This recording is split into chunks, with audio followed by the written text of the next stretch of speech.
Thank you all for coming. As she said, I'm Ted Hahn. This is my father, Mark. We like doing talks together, so we've been playing around with OIDC. You've heard some of our earlier talks about TLS and so forth, but yeah. Cool. Let's jump right into it. So obviously, everybody knows that your CI is vital, especially as people are adopting more security along the pipeline. They're talking about SBOMs. They're talking about all of these other certifications that you want on the security of your CI pipeline and your generated artifacts. You can't do that unless you actually make certain that what your CI pipeline is doing is actually what your CI pipeline is doing. So we'll talk a little bit about the history of the credentials that we've used for CI pipelines, how to use OIDC instead of older school credentials, and examples of what kinds of permissions you should be giving the roles that you grant to your CI pipelines. So, history of building and credentials in pipelines, it wasn't that long ago that we were manually logging into servers to build our systems, and so the credentials that were used to build that system were the credentials of whatever developer logged into that system or whatever operations guy logged into that server to build those. If there was any signing going on, most of the key material was kept offline and brought online for the builds and then taken offline again. So very manually heavy processes. And then we started to automate things with tools like Hudson and Jenkins and a variety of other tools that have come along. And the first thing that those tools needed was access to the repositories where the code was kept.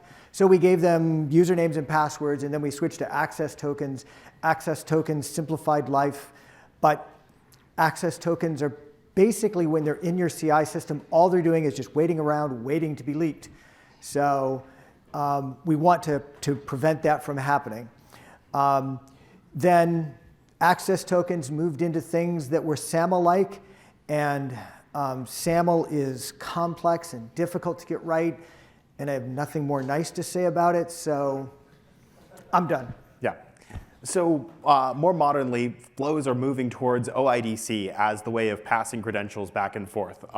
OpenID Connect is an extension to OAuth 2 that specifies a very simple set of claims. Its claims look more or less the same as SAML, right? But it is extensible. A OIDC claim will include some basic information about who it is that's calling and who the issuer is that is attesting to these claims. So quick poll. How many of you have screens like this in your CICD system with just long list of credentials? Oh, good. Many of you people have already moved on. Like I said, these credentials, when you have them in your systems, rotation is helpful, but most of your CI systems really don't know how to rotate credentials. The idea of having overlapping access tokens with time periods is great, but a lot of CI systems don't know how to use an old and a new credential to seamlessly move over from one set of credentials to the other. They're also not built as key vaults. There's a whole lot of engineering that goes into building a key vault, whether it's a HSM or a software key vault, and it's, credentials is kind of an afterthought for your CI vendor. Also, most of these access tokens give you pretty coarse-grained access.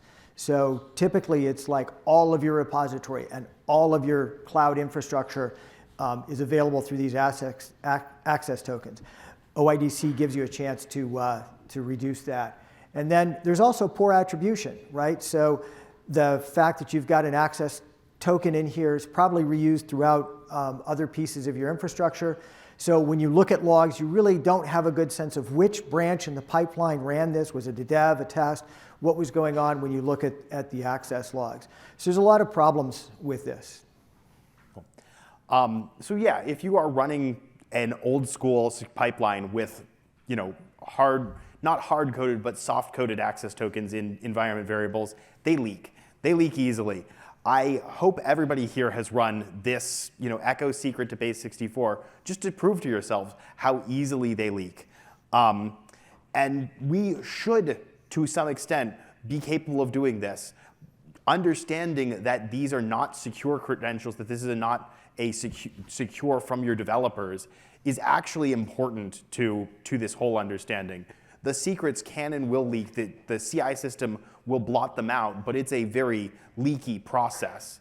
And from that, anybody who is running as your CI, any developer that pushes a branch and runs some unit tests in it, can run with all of those credentials. Right. So in your CI system, whatever you're using, whether you're hosting it or using host, those credentials can be leaked by your vendors in mistakes. Mistakes happen. When that happens, all of your access tokens all now need to get rotated. And so now you have a major event where you're going through and having to go change access tokens everywhere in your system. Circle CI had their breach. Their recommendation at the end was, we recommend that all customers rotate all of their secrets, including OAuth tokens, API tokens, everything in your environment. Like everything. Everything. That's a major, ugly. Very ugly. Your source code, you can treat your source code as public, but you don't have to give it away. And for that matter, vendors can get hacked. So if you read the Cloudflare Thanksgiving Day hack that their blog post on that incident that they had, it rove right through the middle of their CI/CD system. So yeah, your CD system can very easily act as your confused deputy, right? Developer branches are untrusted code, right? They haven't been through code review yet. That's why they're a developer branch, because they're going to go through code review. And in a modern CI system, the whole CI configuration itself lives in the repo. Your GitHub Actions, your GitLab CI, even modern Jenkins scripts mostly live in the repo itself. So what do you do with that? Well, you don't trust anything that's in there. You assume that the CI, that whatever the latest branch is, any branch that is not protected, that is not a specifically protected branch, is a untrusted branch and is running as any random developer. There are no guarantees here except that your OIDC provider built into your CI system will give you some guarantees back. It will tell you about the actions. So how do you use OIDC? It's actually pretty simple. 3 kind of very simple steps. You're going to create the roles that you're going to use in your infrastructure systems. Then you're going to set up your pipelines to use OIDC to generate the OIDC tokens. And then you're going to marry those two together and then use those roles that you've created to section off privileges so that your various branches and various pipelines in your CI system can use those roles to implement the principle of least privilege. So that's pretty straightforward to get that done. Cool. So this is the hard bit, not because it's hard, but because it's fiddly. Creating the roles in your infrastructure is just, if you get it wrong, it just doesn't work, and you have to go try again and understand why. What we're doing here, this is an example of a very simple trust policy attached to an AWS IAM role. We allow it to be assumed with web identity, not just assume role, but with web identity, which means that it comes from an OIDC provider. We say, here is our provider, here is the ARN of our GitHub provider. And then we add a condition that says, this provider intended this token, this OIDC token, for Amazon, that the audience is sts.amazonaws.com. Right. So you set up your pipelines. Your CI provider is going to have a way of generating. It will automatically generate your OIDC tokens for you. All of the major providers now do this. What you have to do is convert those OIDC tokens into the credentials that your infrastructure provider is going to accept. So there are multiple ways to do this. One is fiddling with the JWT tokens that you get. Or you can use standard GitHub actions. So AWS has provided a GitHub action that will turn the GitHub OIDC credentials into the credentials that AWS is accepting. Yeah. So this is straightforward transformation. Let AWS do it for you. But you put little snippets like this in your pipelines at the right spot, and now you have the thing that creates the connection to the roles that you've set up. Did you skip one? Did I skip a slide? Yes, I did. Yes, OK. So here is an example OIDC token. In actuality, they are JWTs, but we can decode the JWT and we can see what sorts of assertions are coming off of, in this case, GitLab OIDC token. So you've got all of the standard ones, the audience, the subject, which for other OIDC providers might be an email address, but in here, it's a project. It says project, project path, TCP Tech OIDC talk. It has an issue time, a not before time, an expiry time, and then it has a bunch of provider-specific claims that give you things that are useful, like the project ID, the project path. Those are things that you can use, again, into your AWS assertions, in your assume role policy, that give you the security to section off your roles to the right pipelines, to the right triggers. The same thing would apply if you're using GCP or Azure. Yeah. It's just a different set of language and different set of assertions in whatever their language is. Just happens that AWS has 75% of the market. And again, it's fiddly getting it right between your provider and your cloud provider, your CI provider and the cloud provider. Yeah.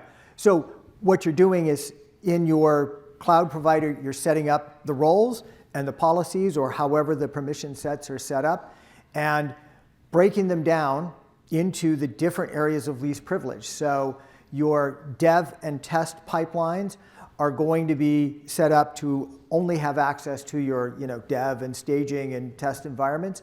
And your master, your main pipeline branch, is going to have access to your production infrastructure. And so you tie that together.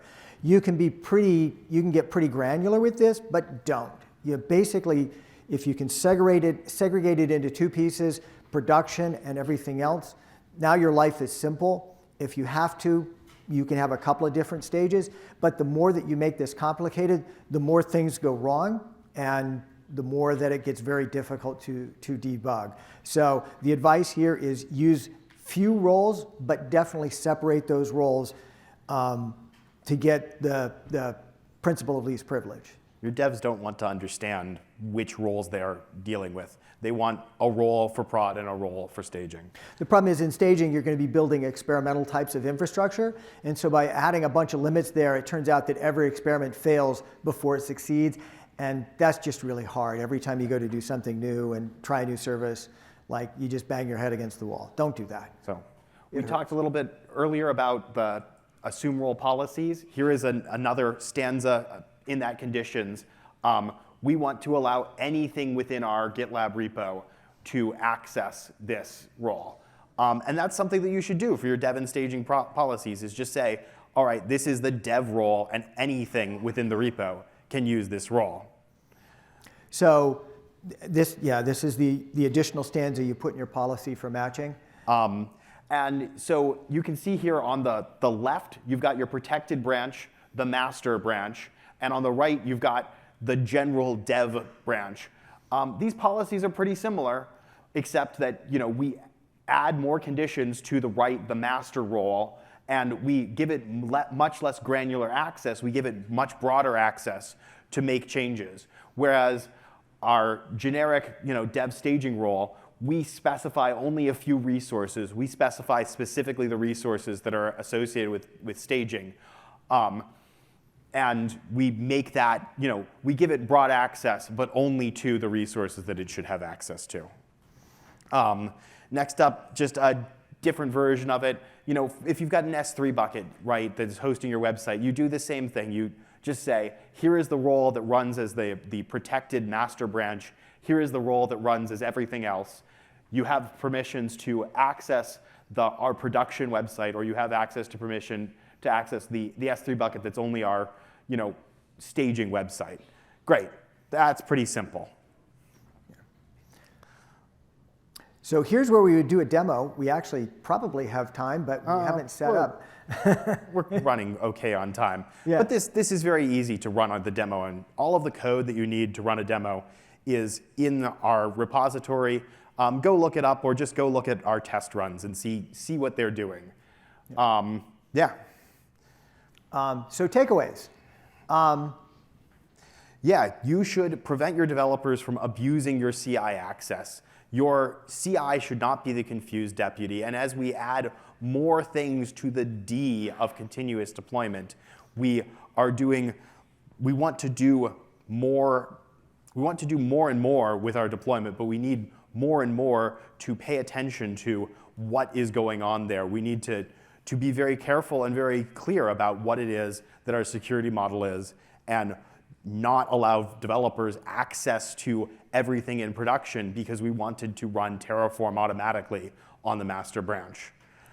Understand that your unit tests that are running are basically the developers able to do whatever they want in your pipeline. So we can section off where they can go break things and make sure they don't break things in production. Or at least if they do, like somebody else has reviewed the code. And you want to make the matrix of places where you have split the roles off simple but powerful, right? Say that this system has access to the web, all of the web things for production, and this system has access to all of the web things for staging. Make that a very neat little grid, and don't let that grid expand out. Just keep it short and sweet. Complexity is the enemy of security. The more complex that you make this, the more difficult it becomes to know if this is right. Cool. This is our references, GitHub repositories. You can get at them by going to tcbtech.com, OIDC-CICD. And we also, we printed buttons that says, my CICD loves my OIDC. So you can get your button. Yeah. We'll have them afterwards up here. Cool.